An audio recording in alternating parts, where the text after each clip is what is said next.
Hello, hello. Welcome, everybody. Give everybody a few minutes to join, then we can get started.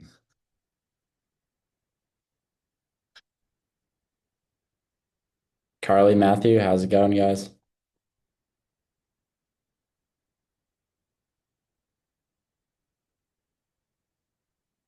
Good.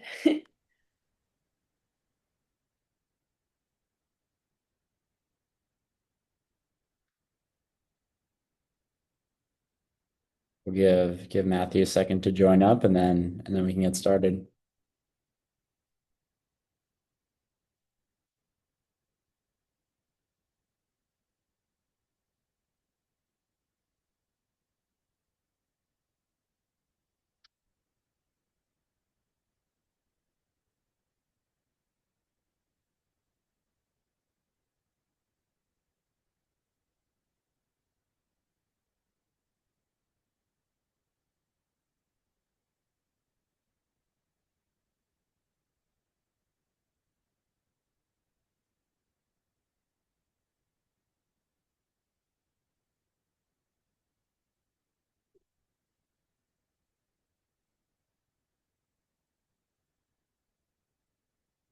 Awesome. While we're waiting for Matthew to join, looks like he's having some slight technical difficulties. I'm joined here by Carly. She is a software engineer by trade, but is our technical writer here at Blitzy. So think of our white papers, our blogs, all of our technical content. She is an expert on the Blitzy platform and how reverse engineering works and how our knowledge graph works. So very happy for you to be here, Carly.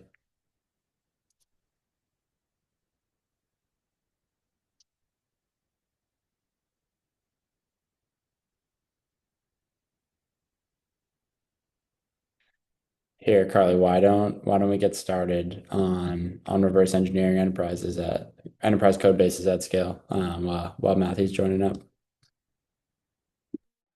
Awesome. Yeah, I will share out here. 1 moment.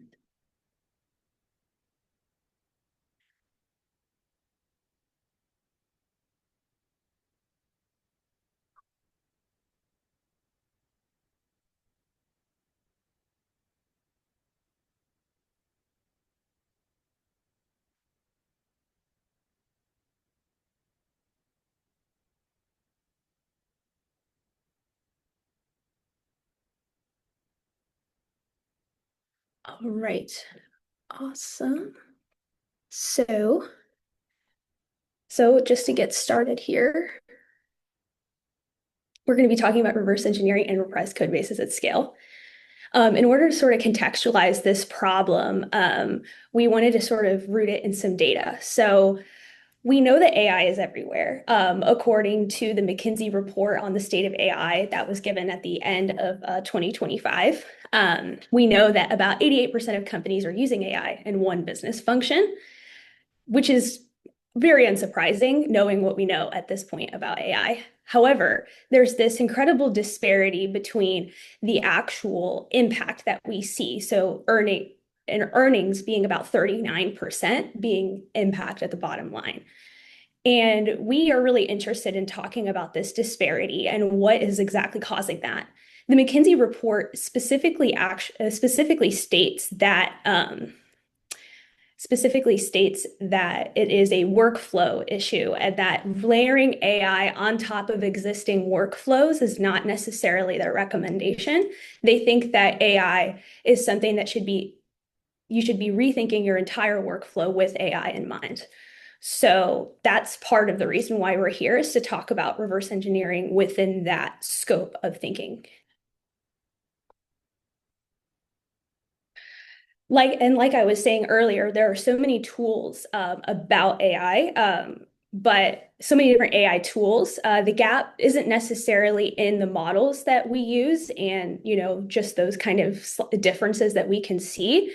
It's actually within context and how we use context to drive our development. generic tools that we think of like copilots and whatnot don't necessarily have that context of your system, your constraints or existing code to work off of. They are really great at generating code, but as far as building software, we don't necessarily see the same payout that you can have if you deeply understand your system and have that centralized understanding. I don't know, Matthew, if there's anything you'd like to add. I saw you just joined. Um, Yes, thank you, Carly, for holding the fort for me. Sorry, apologies about that, folks. I was having some audio video issues, but I am here. So thank you about that. Uh, so yes, the industry is going somewhere that we have not seen before, right? Which is this adoption of AI. In this report, that 39% is actually moving the needle is not great, right? It's a massive gap. And when you dig into why, it's that these models, it's not that the models are bad, right? They don't know your constraints, they don't know your dependencies. The 30-year-old business rule written in COBOL, buried in a function nobody touched because the person who wrote it left the company a very long time ago, is something that is a very big gap and a very challenging problem that a lot of our prospects and customers have. And the gap isn't the model, right? It's the context. And context is the thesis for everything we're about to walk through today for the rest of the webinar. So here's the thing about enterprise code bases. What you can see in a code base is only a small variable in a complex equation when it comes to context. You've got your code documented, sure, but underneath that, there's a whole layer that's effectively invisible, right? There's forgotten legacy code, stuff that's still running in production, and nobody really remembers why. There are undocumented dependencies, connections between components that were never written down anymore. So nobody can tell you if something breaks or if what parts of the code base touches certain files. And then there's hidden business logic, which is just as big of a problem. Actual rules that govern how the business operates buried inside conditional statements with zero documentation anywhere else. That invisible layer is exactly where things like security gaps, outages, and risky changes come from in the enterprise. You can't protect yourself from what you can't see, and you definitely cannot modernize it if you don't have context around it. So, historically, how do you deal with this invisible layer? The honest answer is painfully and manually, right? You kick off a project and a team starts reading codes line by line, tracking down who's ever still around and whoever remembers why something was built a certain way. That's year one, right? By the time you're in year two or long term, the notes the team took have already started to drift, okay? And the new code that you developed is being written the entire time you're trying to document the old code, right? And then the long term, which is the punchline here, is almost cruel. The system has moved on so much that most of what you've documented is stale again. You spend years modernizing and mapping a moving target, and the map goes out of date almost as fast as you can drive. So, Carly, you've actually lived this version firsthand, right, at AWS. Is that something you'd be happy to talk about? Absolutely. Yeah. So I was on a modernization initiative within AWS, as Matthew has said. This is totally true to my experience. The modernization initiative was for about 50 million lines of code. It was initially scoped at about a 14-month effort. And I began working on it. I was a newer engineer at that time. But then by the time I had finished even just, a subtask and kind of gotten into that, that understanding the code line by line, understanding, and even got into some of the modernization pieces, I already started to see that drift happening. And it was a very short amount of time that you could even see that occurring, especially in an organization that's as dynamic as an AWS. You see this kind of thing happen every day of the week. And and then all of these things end up going undocumented, and that continues to just compound on this problem. And it's kind of, you start to see a lot of things sometimes just fall through the cracks. And those things are what make the difference of that lost knowledge. And we just continue to see that time and time again. And that initiative ended up starting out as a 14-month and then eventually needed to be expanded to 2 years. And so this just continued to happen and compound upon itself. Yeah, and I totally agree. And I know I had some AV issues, but just as context, yeah, I have about 15 years in software development and cloud infrastructure. And I did also work at a insurance company where I was a software developer and I saw these things happen as well. Same story, right, as you, Carly, just a different team. A modernization effort that was supposed to take, a number of years. And the honest truth is that most of the time isn't spent building new application or framework. It's trying to understand the code and framework well enough to trust that you're not going to break something critical, right? So the frustrating part wasn't the engineering talent. It was that basically all of our time went into just figuring out what the existing system did before we could touch it. And as I think back, it was a technical problem, or sorry, it wasn't a technical problem. It was really a cognitive one. So the question then is, how do we solve this, right? And as we progress throughout this presentation, in the next slide, this is where it gets really interesting.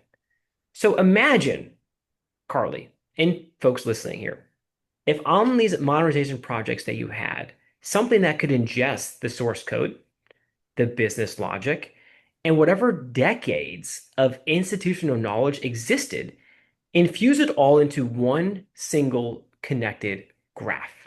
Something could actually query, right? Something that actually stayed current automatically as the code kept changing. Instead of going stale, the moment the documented team moved on to the next system.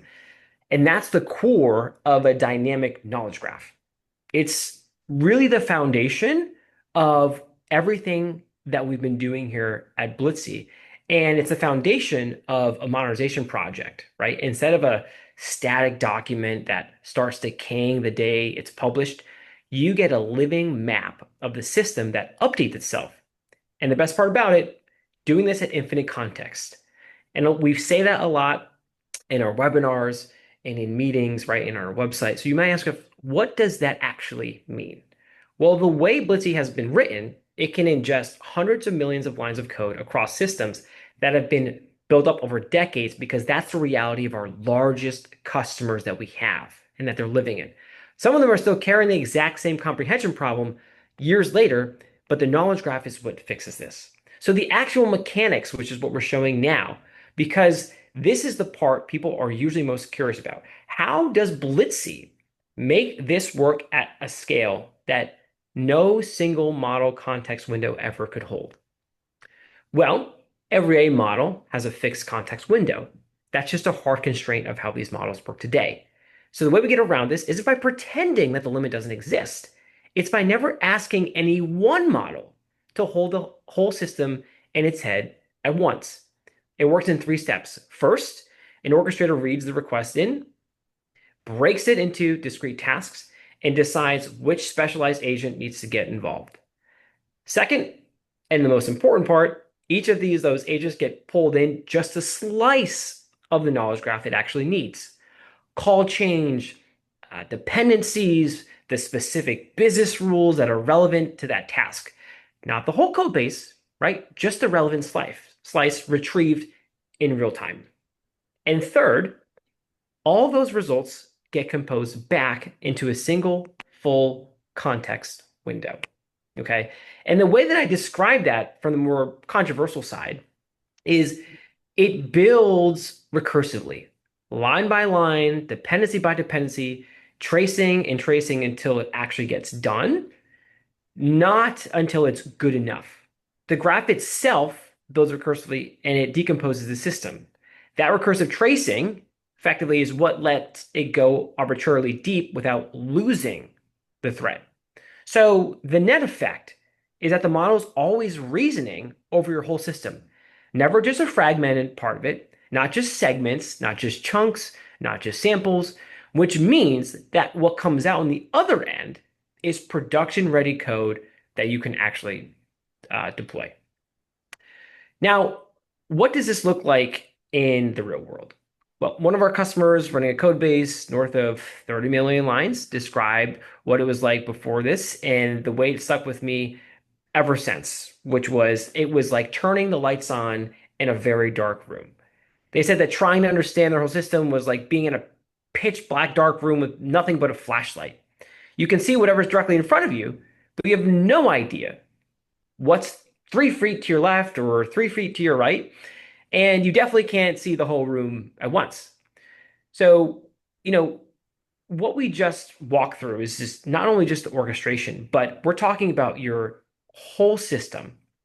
We're talking about retrieving dependencies line by line, code by code, logic by business logic, right? That retrieve just in time, right? Suddenly, you're not just getting chunks or samples of your code base. Blitzy's understanding the entire context, and it has the ability to do this at scale with hundreds of thousands or even hundreds of millions of lines of code, if that's what you have, to build out not only a full-blown knowledge graph, but on the other end, the ability for you to prompt exactly what you want to produce production ready code.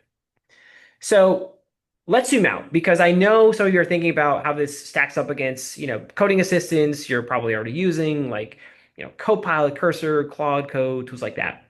And to be clear, those are all fantastic tools. They're just built for a different job. They're designed around an individual developer working on maybe an individual task, and they're generally great at that. What we're describing today is a completely different category entirely. The knowledge graph approach wins on three things. First, scale. We're talking about ingesting your whole system, as I mentioned earlier, right? Millions of lines of code, so nothing stays out of view just because it's inconvenient to load into a context window. It ingests business logic, written documentation, institutional knowledge, and not just syntax itself. And third, it stays current. It updates continuously as your code changes, so the map never really has a chance to go stale, right? The way those year one or year two documentation efforts eventually do. Carly, imagine you had Blitzy, as you were working on some of these modernization efforts. Are there some advantages that perhaps you think that you would have had if this was something that you were able to use? Absolutely. I mean, I think it kind of goes without saying. I think there's many great examples we can also talk about within how reverse engineering helps as a whole. One of those specifically being in the kind of the documentation side of things. We actually have a great blog that talks a lot about reverse engineering, specifically on the documentation use case with Apollo 11. Also being kind of a great, talking point about modernization as well. I think that the ability that Blitzy has to document is really bar none. As far as even in Apollo 11, it picked up every possible thing from, local references to, that time period, like references to pop culture in the 1960s, all the way down to the actual architecture logic and how the system actually works and why, and the warnings, the famous 1202 error codes that everybody knows about. So when I think about that in terms of modernization, that documentation piece is so important and would really have helped along the way. Additionally, another great piece of Blitzy that I think is so important to mention as well is not only can we really get this code generation piece, but we're really focused obviously on this knowledge graph piece as well. And there was some great experiments I ran as far as on kind of Blitzy to see what you can accomplish with the platform. And one of those things that Blitzy is fantastic at is actually taking your domain specific knowledge and translating it from that context and that kind of one-stop shop that you have, and then sending it back to you in language that you can understand. And it can generate incredible artifacts because of this knowledge graph for across the organization and across all different kinds of mediums. I mean, it's honestly something that everybody should check out afterwards. There was a great experiment that we wrote about on the blog, specifically talking about this. If you're curious about some of the things that Blitzy can do as far as modernization and all of these different use cases go, our blog is a version of a technical portfolio kind of showcasing all of these different pieces. So I think it's a great place to kind of understand how all of this works as well. No, So it's great. And you touched on two things, which is the knowledge graph and the context, which are effectively the thesis of this webinar. And honestly, other tools build graphs too. That's not unique in itself. The differentiator for us is being able to build a graph at scale where it can understand maybe 10 different projects across dozens of repositories that even your own engineers at your company might not fully know are interacting with each other, right? And then how do you have that whole picture together, right? And that's what Blitzy helps solve. It's not just the choice of AI model that improves your code quality. It's the context you actually give it to work with. Missing context is the reason code stops being understood over time. And the knowledge graph, to your point, Carly, is what solves that and is the key and true effectiveness to start reverse engineering. So I think this is what we have for today. Sam, I would love if we could maybe open it up to questions if that's okay with you. Yes, definitely. I think one quick one. Someone was wondering where if the GitHubs are available for all these blogs that you're talking about, Carly, and the work that you have done on reverse engineering things such as Apollo 11. Where can people find that?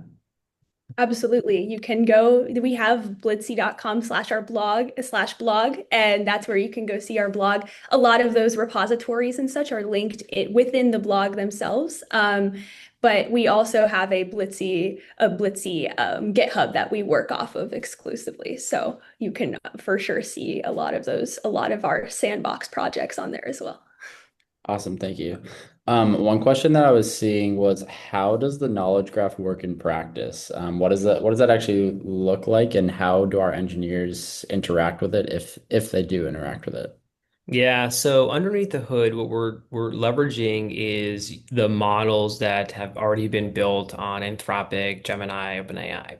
So we are using those models to deploy agents, which are going to be specialized in building whatever you are ingesting into Blitzy to reverse engineer and or modernize. So if you ingest like a few million lines of COBOL, right? We will deploy agents that will go out and understand the business logic and the structured functions that are happening inside that code base. If you deploy, .NET or something that's of a different language or legacy database, we will deploy specialized agents to go out, understand those under the hood, and then build the knowledge graph and map the dependencies out.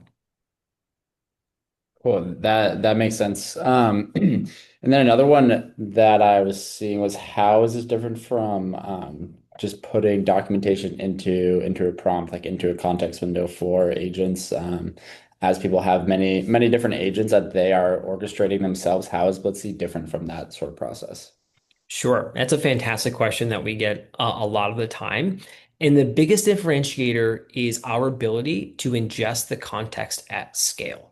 So for many of our largest customers who are the largest banks and insurance companies that operate globally, they're ingesting tens of millions to hundreds of millions of lines of code.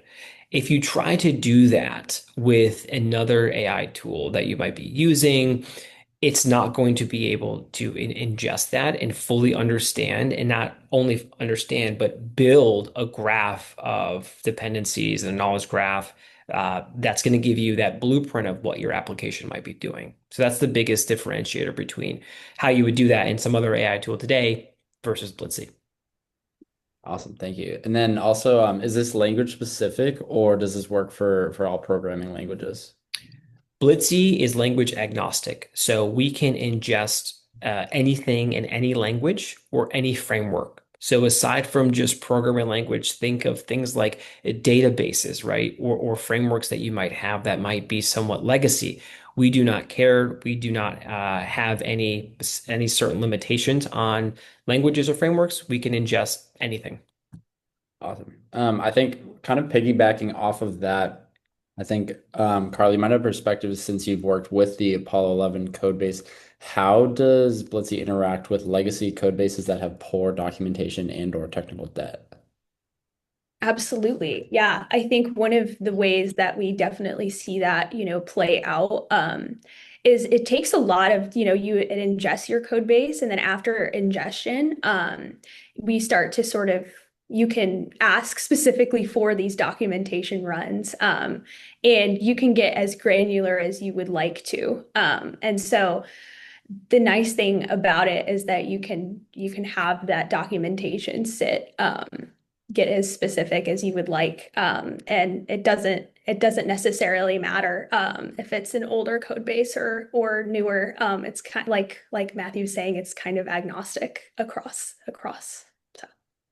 Awesome. And then kind of again, piggybacking off of that, does reverse engineering support new functionality on top of a legacy code base? The answer is 100% yes. So if you want to reverse engineer your code base and then add new features, new functionality, that's exactly what you can do in Blitzy. And what also differentiates from other tools is that not only are you ingesting a code base, but you're also able to now prompt and then spit something out on the other end, which is the entire software development lifecycle platform. Awesome. Yeah, that makes sense. One interesting question that we have is what are the biggest pushbacks that you get from FDEs and CTOs, and what ultimately convinces them to try out a POC? So the biggest pushbacks we get is there's no way you can do this. This sounds way too good to be true. And ultimately, I understand because as a software developer and software engineer back in my day, I would go through the same type of motions with vendors when they would come in and pitch a product or give a demo. I'd always be the skeptic. There's no way I can do this quickly, right? So that is the biggest pushback that we get. Ultimately, what convinces them to see the true value in Blitzy is when we actually meet the rubber on the road and we reverse engineer a project, or we take something that they have tried to do over the last however many months or years, and we complete that project in either days or months. So the proof is in the pudding. We can do it, and ultimately, what convinces the CTOs or VPs is when they see the product working in real time. Awesome. Thank you. And I love these questions, everybody. These are great. A couple more. These are two. I'm going to combine these two questions because they kind of go hand in hand. So the first one would be when the orchestrator breaks a request into tasks, how does it decide task boundaries? And then how does Blitzy charge compared to competitors or different AI tools that are token based? So kind of going into how it actually works. Thought those would go nicely together. Yeah. So going back to the knowledge graph discussion, Blitzy is going to go out and deploy agents specifically designed to handle certain tasks.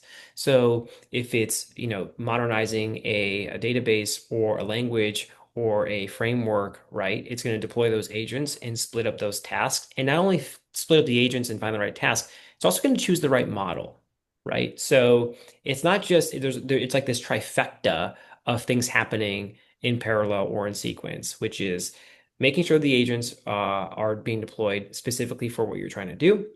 And then picking the right model, and also making sure that the framework which you're trying to convert to also has the correct agents. The second part of the question was, Sam, if I remember correctly, was around tokens Yep. and how yeah. So Blitzy does not charge for tokens. And the reason we don't is because we have a completely different philosophy around building software. So it's not like you're interacting with a Claude or chat or pick your favorite iterative back and forth AI tool where you input something, get something back, input something, get something back until you finally get what you want. Blitzy front loads the requirements of the software development lifecycle. So think of business logic, business requirements, product requirements, right? And it's going to allow you to be able to define these things up front so that when you do finally prompt something and you build out a blueprint of what you're going to get, which in the product is referred to as an agent action plan, it will produce that production ready code for you. So there's no iterative back and forth. If something doesn't look right, of course, you can always go back and either fix your prompt so that it produces a new agent action plan or blueprint for what's going to build, and then eventually build your code, which then you can merge into your, favorite version control system. Awesome. Thank you, Matthew. A couple of more questions kind of centered around modernization and legacy code bases. So two that are kind of, does Blitzy create like for like, or does it try to change and improve things, specifically on data schemas, and then any examples that we have like COBOL for data model redesign? Yeah, so it's the latter. So which is the again, one of the most valuable things that our customers are seeing in Blitzy is it's going to ingest your code base and it's going to make suggestions and recommendations based off what it sees. So when the figurative lights go on in the room, it allows you to see that there's a toy, right, that is sitting, or a box of Legos that have been spilled that you probably shouldn't step on, right? Opposed to when the room is dark, you can't see those things. So Blitz is going to suggest maybe you move that toy or that box of Legos out of the front of the corridor or the door so you don't stub your toe or so you don't step on them. So that's exactly what Blitzy is doing when it's ingesting that code base, is recommending those changes. Awesome. Yeah, that makes a ton of sense. Carly, as someone who's prompted a bunch of different types of code bases, if we want to use Blitzy to rewrite a legacy code base, what's the best way to prompt it to make sure it doesn't miss anything? Kind of going back to what you were just saying, Matthew, of things you don't know. You don't know where things are. Absolutely. And it's a great question. I think one of the things you obviously are thinking about with Blitzy prompts is you really want to make sure that you include, your proper guardrails. Something that's really amazing about Blitzy specifically is that it will not, it's going to make sure that it only works within the scope of what, it will, create some, like what Matthew was saying, it will, enhance, but if you're very clear, you need to be very clear with your scope and what you will do and do not want, which I think is generally very good prompting practice as a whole. Something also interesting as well, to the earlier point about how the agents actually, do these tasks is I know because I've interacted with the platform that there are four different kinds of agents, and those four different kinds of agents and how they are split up tasks is kind of based upon the sort of functionality that they touch. So just to get a little more specific there, but yeah, it's very general, good prompting practice for how you would, go about prompting in general as a whole. So modernization, making sure you have your good guardrails in place and are very clear about what your target state is from your source. Awesome. Thank you, Carly. And then Matthew, as someone who's working with some of our largest customers and prospects on a day-to-day basis, what would you say is the typical completion percentage of Blitzy generated results? So we shoot for 100% completion. That's what we aim for. It's what we always shoot for. But what we see on average is somewhere between 80 to 90% of complete autonomous production ready code. And the reason we can say that is because we do have the highest score on the SWE Bench Pro, which is the most rigorous platform for testing whether or not your model does produce production ready code. The other or outlying 10% or 20% that has to be completed generally is due to certain levels of access, right? So if we don't have access to a CI/CD pipeline, or we don't have access to your cloud service provider, and you can't give us things like AWS access keys and secret keys to go deploy infrastructure because of security reasons, we can't fix that, right? So that's something that would have to be done manually as what I would consider the last mile of the software development lifecycle. And that's very normal within our customers. There are certain restraints, compliance, regulations, aspects of banks and insurance companies that do not allow them to go out and give a platform certain levels of access. So that's very understandable and very normal to see in our banking and insurance and other industries and verticals as well. Awesome. Yeah. And then kind of you kind of mentioned it right there, but how do you support businesses that are modernized on the cloud? How do you articulate benefit? Yeah, great question. So there is a lot of industries right now who are either in progress, right, or still migrating from, on-prem services to the cloud. And one of the things that I have done in the past at my prior company, HashiCorp, was this exact thing. So with Blitzy, let's say, for example, you want to migrate a giant monolith and break it down into segmented microservices. So whether deploying an EKS or AKS or GKS in Google, wherever it might be, you can ingest that into Blitzy and say, decompose this monolith for me, help me understand it, and then modernize it to this microservices platform, deploy in AWS or Google or Azure, whatever it might be. Here are the constraints, right? Build in all of these functionalities and do it autonomously. So that's just one of many other ways for us to do that. What I also will add as well is that Blitzy does incorporate testing when it is going and deploying this code, right? So think unit tests, any test that you or your QA team has written, Blitzy can execute that again autonomously. You can also set constraints in Blitzy. So one of the challenges that we see when people are deploying things like monoliths to microservices, in AWS or pick your favorite cloud provider, is there's always constraints and rules in practice, i.e., do not mark my S3 bucket in AWS as a public, right? As a, to public, set to private. Do not mark this VM with a public IP address, mark it as private. So there's a lot of these things that we can front load again into Blitzy to make sure that everything is compliant when you do deploy.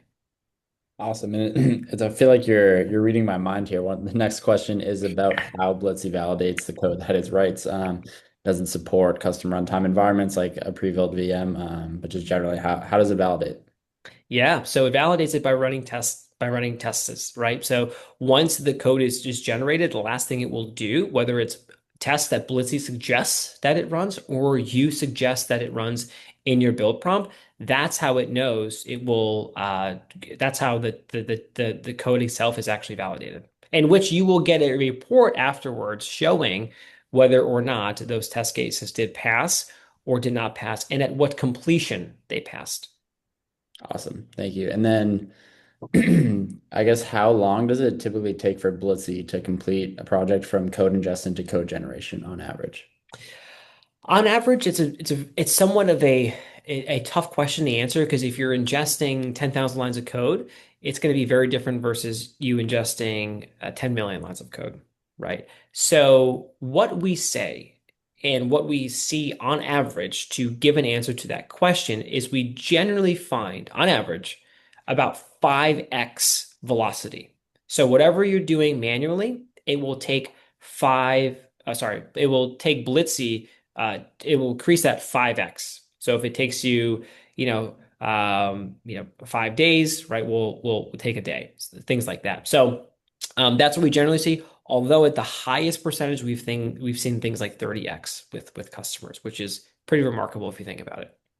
Awesome. Thank you. And then if you guys could go a little deeper on, we had a question about would like missing access dependencies or any parts of the legacy application be discovered by Blitzy as part of its analysis of a legacy piece of software? How does that piece work and how does Blitzy verbalize anything that's missing from the code to the user? Yep. So that all will happen within Blitzy, and that's one of the amazing things about getting back what we call in the product a technical specification. So once Blitzy ingests the code bases, it will build out a technical specification, which is a blueprint of what your application is doing. So if there is missing dependencies, or if there are things that don't quite make sense, Blitzy will document that back to the reviewer and say, hey, by the way, this thing is missing, or I see this file or this artifact or this dependency, but I don't see this one, just as an FYI. So maybe in that regard, it could be a different repository that you haven't ingested yet, right? So Blitzy's looking for those things, and if it can't find it, it will let you know. Awesome. Yeah, that makes sense. And I guess another one is kind of you mentioned the agent action plan beforehand. How is that scoped? Like will Blitzy ever do things that are outside of the agent action plan, or if how does it work around any missing dependencies that might not be there that it needs? Yeah. So the agent action plan is effectively the more modern way to do like a product or code review. So you as engineers or architects or BAs or BIs or product managers or whatever it may be, whether you're modernizing a legacy application or you're shipping a new feature, will go through that agent action plan and you will look at all of the things that Blitzy is about to build. So it hasn't built anything yet, it hasn't coded anything yet, it hasn't modernized anything yet. It's just looking at it. And that is your chance to go, this doesn't look quite right. Or maybe we didn't prompt correctly for Blitzy to go out and build whatever we're trying to build. So that's your chance to go back and rediscover your prompt and see if you had missed anything. But Blitzy will tell you, in fact, if there is something that is there, but that shouldn't, sorry, it will tell you if something is not there that should be there, which then allows you and your team to go back and rebuild your prompt. Awesome. Yeah, that makes sense. I think this one kind of plays off of that as well. You might have just answered it, but how would Blitzy determine a data architecture as suboptimal, and how would it determine the most optimal form of a code base? Yeah. So most, how would it determine it to be optimal? It's going to go out and compare it against, other data sets, data structures, and so on and so forth. So with LLMs and with models, just like when you use any other, AI tool, they're going out and making comparisons, right? So if something isn't optimal for your application, or your framework, it's going to go out and figure that out. The other thing is you may ingest requirements that you have. So, for example, if I am building out a mobile application or a web app, and I have a requirement that says I need to have the response times of my customers who are logging in and doing their whatever they're doing on, let's say it's a banking application or insurance application. I need to have the response time under 4 milliseconds for 99% of the requests. Okay, which is a very low latency type of model. Blitzy will go, okay, that is your requirement. Let me help you build a optimal model and for those requests, right? So optimal versus suboptimal. If you have requirements and standards that either your system requirements or business requirements have, Blitzy will then ingest that, understand it, and suggest what the most optimal model would be. Okay.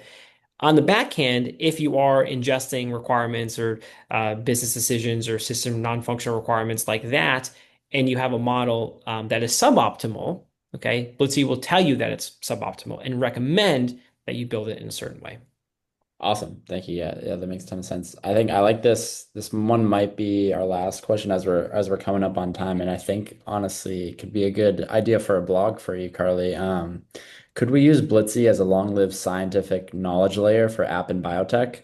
One challenge we have building biotech apps is that there's constant collaboration between devs and scientists with deep PhD level context. In specific areas like chemistry and biology, and over time the context windows get exhausted. Can Blitzy help maintain this domain-specific knowledge bases that persist across projects and sessions to close the gap between the devs and the scientists? I think that's a fantastic use case. That is not something we have done yet with any customers, but just hearing that out loud the technology itself could absolutely be capable of doing that. And to your point, Sam, about Carly, maybe even writing a blog post about this, that could be certainly a future use case that we explore. Yeah. Absolutely. Yeah, I think the domain specific knowledge piece of that I think is absolutely huge, and we could absolutely do a blog on that. And it sounds like a fantastic project. I would love to hear about it. Awesome. I think we're just about at time. Before we end off, Carly, do you want to give some example, some of the titles of some of the blogs that would be good for everyone to look at where Blitzy is really showcasing its reverse engineering power? Absolutely. Yeah. So a couple of titles I can give you all off the top of my head. One would be is from April 8th. That would be To the Moon and Back: Adventures with Apollo 11. That's one that would be a great reverse engineering run. That was a documentation run that we did. A second great blog to take a look at is A Quick Chat with Blitzy. And that was 3 code-based experiments. Those two do a great job of kind of touching on a lot of the things we've discussed today. And they actually can give you some really great practices for prompting and specifically talking to your code base and prompting out your code base's specific voice, which is another great value add of what knowledge graph these dynamic knowledge graphs can do. So those two, and we have several other blogs you can check out as well. Yeah, so Awesome. I just put the links to those two blogs in the chat for everybody, as well as both of your emails. Please feel free to email us with any outstanding questions that you may have if we didn't get to them today. Thank you for everybody's participation. Thank you, Carly and Matthew, both for a great session. Great. Thanks to everyone for joining. Appreciate it. thank you.